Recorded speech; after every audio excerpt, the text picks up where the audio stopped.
Hello there, welcome to AM Prime on WESN Content's Capital. I'm Keaton Shaw. Thank you very much for being with us this morning. Well, my first conversation focuses on an issue that we learned of earlier this week. It's a bit expected in the sense that we are being told to brace for higher prices when it comes to local produce. And just to name a couple of the items that they're seeing that could be affected is cucumbers, tomatoes, pumpkin, even melon, even provision, ground provision. Bear in mind, a lot of the provision we consume in Trinidad does not actually, well, it's not actually grown here. We get a lot of provision from the islands, so there may be other issues that those islands are facing that could have an effect on what we consume. But that being said, the Caribbean is possibly one of the more susceptible regions in the world to the effects of climate change, which will also affect our agriculture. So let's welcome back to AM Prime a gentleman who has contributed quite a lot to the discussion of agriculture and the diversification within agriculture. He is the co-founder of Cube Root Farms Limited, Mr. Hamlin Holder. Good morning, sir. Welcome back to AM Prime. Good morning, everyone. Glad to be here. Yes, it is. Well, thank you very much for joining us this morning. As I mentioned in my introduction, we're learning that we should brace over the next couple of months for not a hike, but hikes. So it may be a step up, a continuous step up in terms of prices for certain vegetables here in TNT. That being said, there are many reasons stating as per why the cost of fertilizer, for example, water infrastructure, climate change. We're seeing a lot of that coupling that is causing this. Yes, so it is a very pertinent issue at this point in time. And you correctly described it in terms of a stepwise, and there are some reasons for why it will be that stepwise. Of course, the biggest one at the top of the list will be climate conditions, climate change. And the impact of that is that there's uncertainty. So prediction of weather patterns, the concern and the impact of things like El Nino, that cause drought conditions as well as rainy conditions. The soil, this whole science of soil, we hopefully will have some time to get into that as well, and how soil and water interrelates.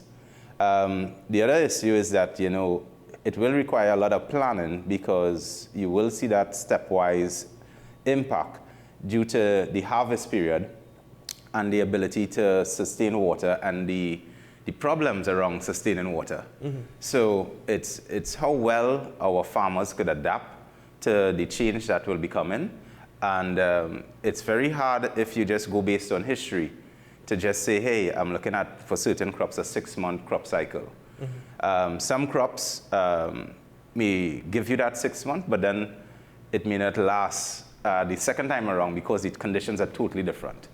All right, so there are many things we'll talk about, I'm sure. But yeah, that's stepwise in terms of water availability, drought conditions, forest fires. That's a big one. Mm-hmm. Bush fires, as we say here, right? How that impacts the actual availability. And then, of course, the labor force and working in this kind of hot and very dry conditions. Mm-hmm. So that's some of the things that will impact the overall produce, and then the ability and the physiology of the plant to produce flowers, the bees availability, the pollination. Which we know is a major factor globally now. Yes, with declining bee populations. Correct. So that's just a little summary in a nutshell. Well, it's actually of good why this stepwise. It actually, you know, gives us a foundation as for the conversation. And we've got 4 points that you've raised, 4 main points. But before we get into that, you did mention that it's becoming more and more difficult to predict weather patterns because of the effects of climate change. Mm-hmm. That being said, though, you also mentioned that it is going to take some planning. If we are finding it more and more difficult to predict these weather patterns, how does planning even come into play? How could you plan for the unexpected? Well, Trinidad and Tobago is really a 2-season, and most of the Caribbean is 2 seasons. You have rainy season and sun. in terms of the planning, it's one is what type of crop you grow and when. You did mention quite a bit of water-dependent, highly water-dependent crops. So you may want to change the type of crops. And then the other water-resistant or drought-resistant, I should say, types of crops that could be grown. Some of the corns are now drought-resistant. So you will see a whole change in the regime of what's available at this point in time. Some fruits as well actually thrive more. You may see them more citrus sometimes. But if it gets too critical, you may start to see definitely a drop in production in the amount of tonnage of produce we have. So I think it's getting significant, and as we have seen with the 60% reduction in, as it is right now in capacity, not 60% reduction, but at 60% of capacity in water reserves, that's going to change up your whole soil science and water availability. And it's only going to get worse. Yes. Well, if we are going based on not historical history, but within recent history, which is always better data to go on, like what happened last year may more than likely happen again, and how the cycles of climate change have impacted in terms of recency. I would say that the drought may be as bad as it was or worse as last year. Now, Jamaica is a good example of all the factors that you've mentioned, because Jamaica is facing what is said to be a harsher drought as compared to other islands within the Caribbean. But they're also facing an issue with labor shortage as well. Yes. Now, bear in mind that all of this, and we're right around the corner of trying to get to that goal of reducing our food import bill within the region by 25% by 2025. Yes. So that's becoming more and more difficult as we go along. But let's start with a huge factor of which many people do not speak about, and that is the science of the soil, and how water really impacts the soil and the distribution of nutrition within the soil system. Sure, and that's a beautiful point. So that is very critical, because, and I'm going to try to keep it very simple so that people, but I hope to inspire people to understand a little bit more about, soil science and how it relates to water content and the whole water cycle. So let's just start off on a simple basis. And if you were to have water in a cup and you put some salt in it, it will dissolve. And you may not see the salt, and it'll raise the salinity of the actual cup of water or liquid. But on the root level now, what is available now is the sodium and the chloride that makes, salt. So those ions, or as we call them, are now available. And at the root level of most of these plants, that's where the action happens. That's where things get absorbed into the root.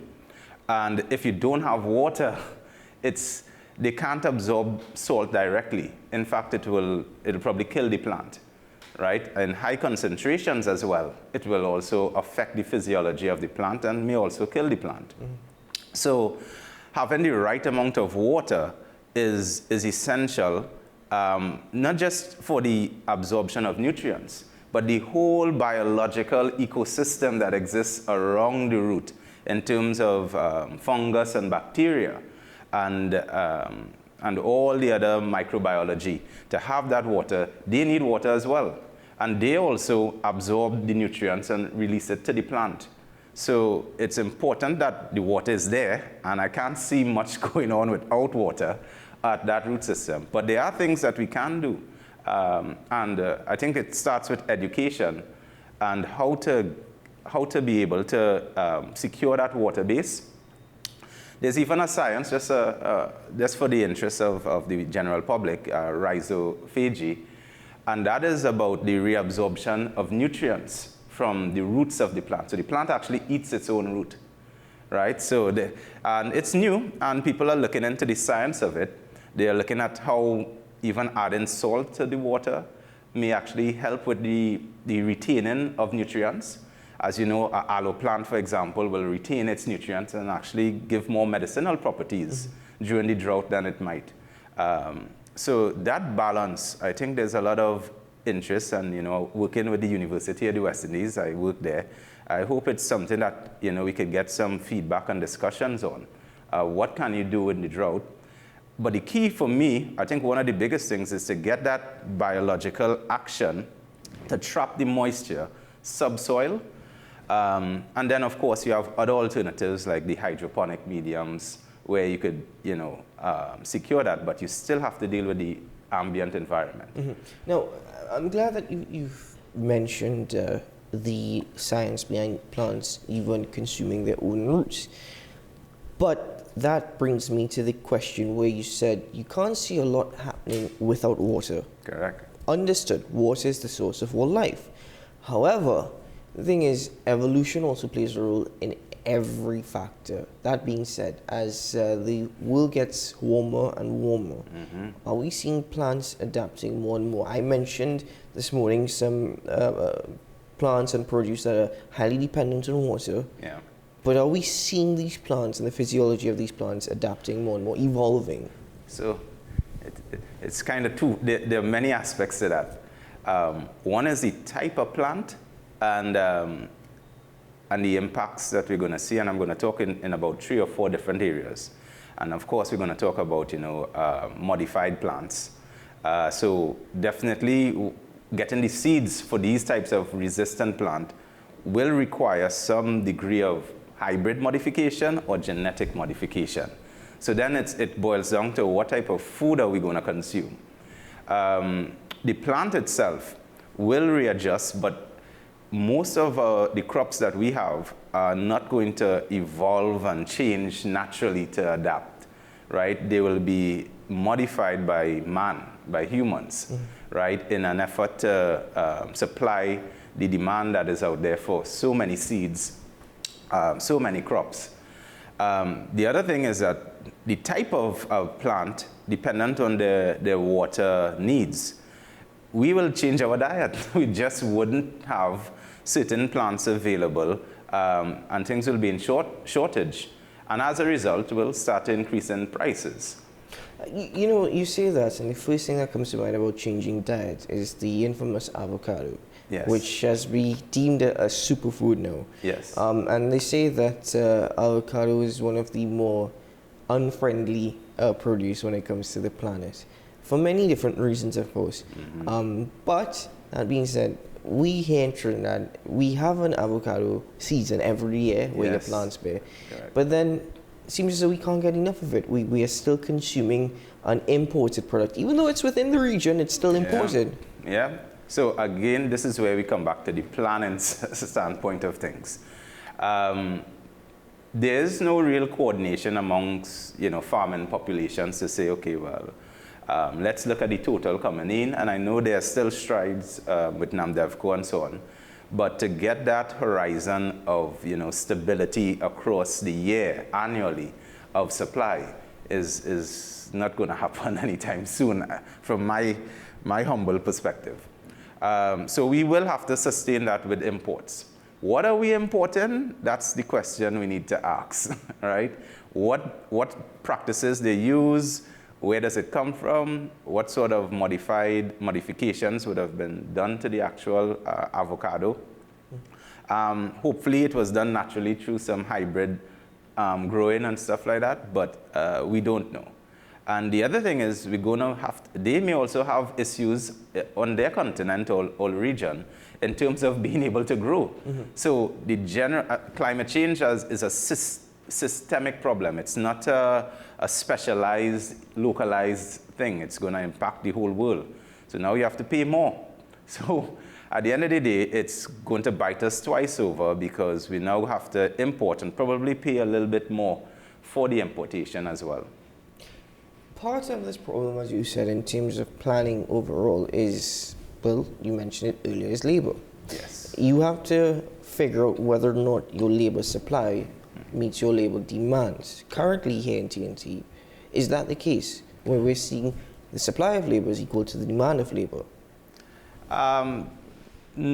So this is where we jump into the economics a little bit, and the science of labor and the market and demand.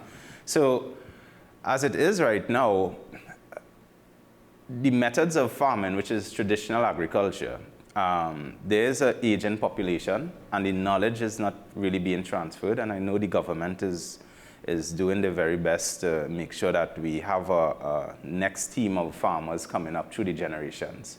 However, people and behaviors are based on, incentives and consequences. And farming is not an easy thing to get into, especially if you don't have land or access to areas for growing. And if you don't have the added benefit of incentives, government incentives, insurances for risk and so on, and a whole system to back that up, it's going to be tough. So we need to, and also we need to be educated in the science of like drip irrigation, how to conserve water, how much water is needed for an acre of land per week. Mm-hmm. If you ask the average farmer, they may not know. So we need to get it down to a science, because things are out of control, and the only way you could get that control is by measuring.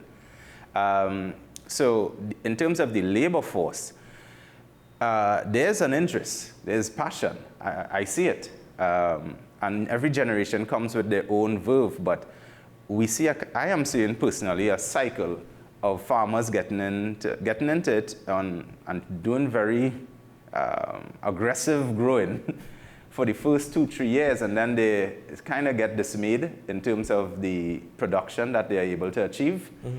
and the economics of their survival.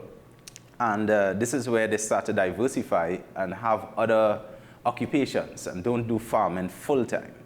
So that's now a whole new economic impact that needs to be looked at in terms of how many farmers are doing it full time versus part time. And then is the part time able to sustain them mm-hmm. to that degree? So there's quite a bit of understanding that needs to be had, but I don't see a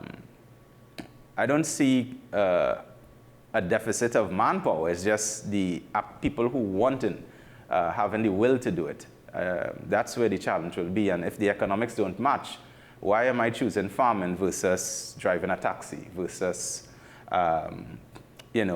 selling the produce than growing the produce, which is more profitable in most cases?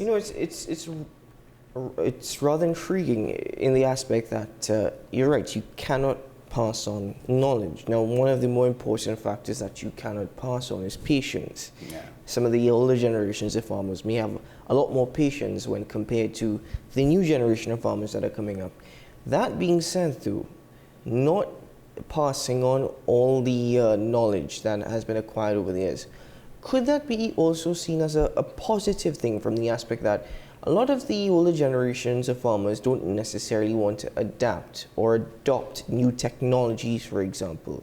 Is it an opportunity now where you have new technologically adaptive generation of farmers that can utilize the new resources that are available? Yeah, and that's where the promise is. And I can say that I have seen a lot of innovation, including, myself trying to support it in terms of agriculture, and it comes from it actually comes from the working class, not really the traditional farmers in most cases, from my perspective. People from IT, I see a lot of engineers trying to get into it, software as well, people developing software, we have quite a few. I try to support the local ones, but coming back to your point, the traditional farming is usually very successful because of economies of scale. Mm-hmm. And again, that is a person who would have, a couple acres or hundreds of acres, so that they could kind of buffer the losses when they don't have a supply, right, and demand. And they can do, even some degree of planning. Mm-hmm. For a new person, coming out into the workforce, coming out of school, they may not have acres of land. And I think, yes, I see that as why they're giving people land, but having the knowledge to use it is another issue. And then also having the innovation and technology around solving our local issues, because a lot of the technology that is being taught is things adapted to other locations with different humidities, different water tables. right? Different impacts for their climate. And we are trying to now, okay, well, we saw this on YouTube, and let's see if I could just, do something similar here, but it may not work, right? And when they have some failures, they're not shared with other farmers to say, hey, this works or this does not work, right? So that's where we have a bit of a challenge, I would say, in terms of, getting the younger persons. And I always say, sharing the failures is more important than sharing the successes. It's how we are able to learn from those particular issues. You lecture in UE, and a couple of years ago, if you passed through the circular, just opposite the teaching complex, you used to see the different forms of farming. You used to see pyramid farming, you used to see examples of vertical farming. Yeah. There were a couple others. Where are we with that now? I mean, it's slowly building back. I mean, COVID did some really, it just disrupted it. I mean, you can't work and be remote for farming. You have to be on the land, you have to be with the crops. And I guess some of the stuff that would have happened pre-COVID, and this is just a little historical context, we would have seen a lot of progression. And then now we need to recover and recover quickly, because COVID is more or less being replaced with this whole climate change as an issue, but it's a bushfire that is far away. That is slowly creeping in and coming around our houses. So we need to be prepared for it. It will start to build back up. There's a verve and energy that I'm seeing with the agricultural, both in UTT and UE. They do reach out to me. And there are certain things like, doing, as you mentioned, the hydroponics, greenhouses, shade houses, the science of that, what works for us, which type of shade, 50%, 70%. There's agrovoltaic and the solar industry that is also coming in. So you have so much power and energy hitting Trinidad via solar every day. And once you have energy, you have solutions. If you know how to convert that energy into water regeneration processes, electricity, motion, even air conditioning or cooling. So all of those things are what we need to start to see some innovation with. So, given your experience and all what we've discussed this morning, where do you see TNT heading with respect to the issues of climate change, the factors associated with climate change, and our agricultural industry? So, you've given a very balanced conversation this morning. You said, because you said the solutions exist. Yes. I see a lot of energy and enthusiasm, but now we also have to think about long-term and long-term planning. Correct. So, it's typical to Trinidad and Tobago in the Caribbean. I see things coming in very last minute in terms of these solutions, but it's unnecessary, to be honest, and it's going to cause a lot of heartache and to the general population in terms of the amount of money and the lost opportunity that we could have used with that money for infrastructure, development, education, and so on, due to the overall household income going to food and food prices. On average, it's probably, I don't know about you, but I hear most people are actually 30 going to 40% of the actual income, right, for an average for a month. If you have a family of 4 persons and you have to feed them, that's quite a bit of expenditure you have to do every month. So we need farming. It's essential, but it's not, long ago you could have drive through places and they actually call Orange Grove. They actually call, Orange Cove or Citrus Lane and stuff like that because they were best beaming with fruits and stuff. But our production has declined. I can say that for sure with citrus. So what we need is the solution, and it's either we're going to hope that the solution comes, and then this now goes to a deeper issue, which is not just importing the food, but we'll have to again now import the technology and solutions. And then we'll have to go through a whole learning curve of taking these foreign answers as opposed to developing stuff to for ourselves, and what I think is a better way, and then sharing that with the world. And therefore, we actually get into innovation, and we are actually able to, share with our counterparts in the region. Some of them are not blessed with high mountains and shady regions. Some of them, like Barbados, have a different soil. Others have volcanic activity that may be of benefit. But we have to pull together, especially, that's why I work through with the University of the West Indies and talk with, either offline or online, trying to get little projects going and educate us on, let's do some trials, let's do some pilot studies, see what works, what doesn't work, because we need to start to gather that data to make us a little bit more informed. But I see us coming in very last minute when things are going to get very worse, a lot worse, I should say. And it's going to take a toll on us until we reach there. Do you think that we can achieve as a region 25% by 2025? No. Yeah, it's 1 year. I'm not, well, if I were to go based on what I'm seeing in terms of the trends, I'm not seeing anything indicating that we are heading towards that target at our current state. And that is not just in terms of what we do, but also the effects externally of what we do. So you can do your very best, but if it's a flooded road, you can't drive through it. You have to take your time. It's only so fast you could go.